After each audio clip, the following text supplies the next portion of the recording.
The Lobotomy Nobel Prize. The man who invented the lobotomy won a Nobel Prize for it. Not a controversial prize, not a disputed one. The 1949 Nobel Prize in Medicine, awarded to Portuguese neurologist António Egas Moniz, specifically for developing the prefrontal lobotomy.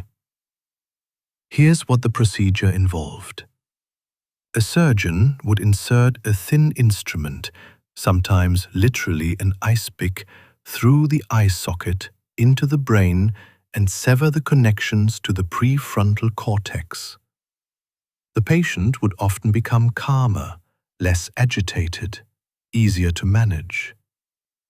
Whether they were still fully a person afterward was a question nobody asked loudly enough.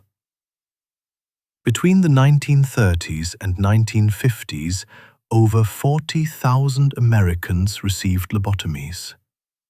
Many were performed without meaningful consent on people with depression, anxiety, or simply difficult personalities. Walter Freeman, the procedure's most famous American promoter, performed lobotomies from a van he called the Lobotomobile, touring mental institutions across the country. The complications were severe. Patients emerged apathetic, childlike, sometimes unable to care for themselves.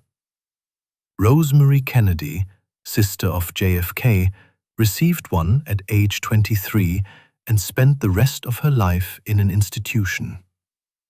The procedure was abandoned in the 1960s, not because of a dramatic reckoning, but because antipsychotic drugs arrived and were simply more convenient. The Nobel Prize was never revoked. Medicine doesn't always move forward. Sometimes it moves confidently, quickly, and catastrophically in the wrong direction, and gives itself awards for doing it. Unlearn HQ. Subscribe. The real story is always stranger.